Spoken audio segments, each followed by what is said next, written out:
Hallo zusammen, mein heutiges Thema ist die GmbH. Wer mich kennt, ich bin kein großer Freund von GmbH, aber 4 Vorteile hat sie. Und wenn die passen, und vielleicht auf Sie oder auf irgendjemand anderen, dann würden wir das in das Konstrukt mit einbinden, ist doch klar. Ich bespreche heute die Details mit Jörg. Mein Name ist Thomas Breit, Steuerberater aus Hamburg.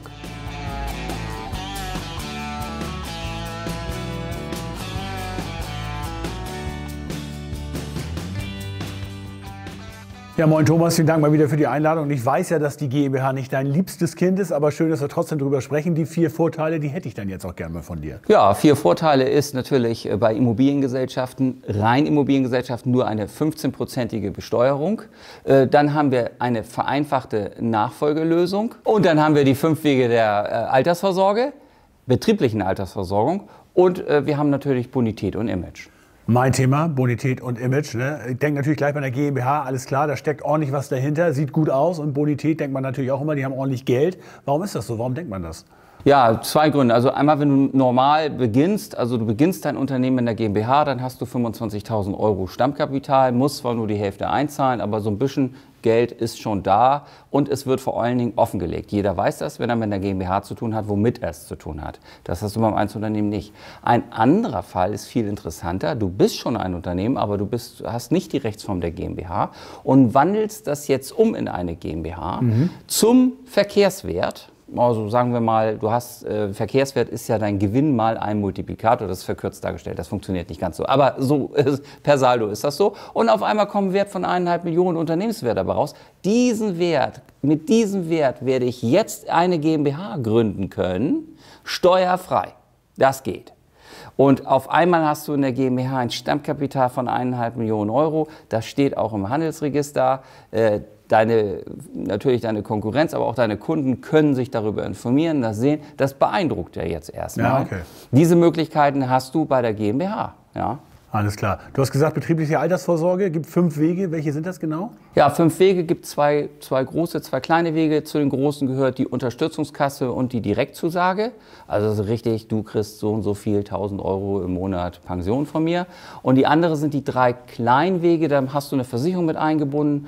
Und du gibst so bis zu 280 € im Monat oder 560 € mittlerweile im Monat kannst du steuerfrei dort einzahlen. Das ist dann die Direktversicherung, Pensionskasse, Pensionsfonds. Okay. Wir sprechen gerade über das Alter, über die Altersvorsorge. Es kann ja auch sein, dass ich ausscheiden möchte. Wie ist das geregelt? Steuerschonend? Ja, steuerschonend. Also aussteigen kannst du natürlich jederzeit, weil du hältst ja nur den GmbH-Anteil. Dein Aussteigen aus der GmbH kann ja nur bedeuten, du bist nicht mehr Geschäftsführer. Das hat erstmal überhaupt gar keine Auswirkung. Aber wenn du jemand anderen daran beteiligen möchtest, dann geht das auch mit nur einem einzigen Anteil steuerschonend. Also man hört überall 25% mindestens muss man übertragen, um eine Erbschaftssteuerbegünstigung nachher zu haben. Also im ersten Zug, wenn du 100% hast, kannst du auch nur 10% übergeben. Das ist steuerbegünstigt. Aber der die 10% hält, der kann ja dann eigentlich nicht mehr übertragen, steuerbegünstigt, weil dafür brauchst du die 25%. So ist eigentlich so, was man überall hört. Das stimmt aber nicht ganz. Das kann man nämlich gestalten. Und zwar das ist vom Gesetzgeber auch gewollt. Wir haben auch schon ein anderes Gespräch mal darüber geführt. Naja. Ne? Es ist so, wenn du eine Poolvereinbarung machst und in dem Pool sind in der Summe mehr als 25% enthalten an Anteilen dieser GmbH, dann kannst du durch diese Poolvereinbarung auch nur einen einzelnen Anteil weitergeben. Heißt mit anderen Worten, du könntest jetzt nur einen Anteil übergeben.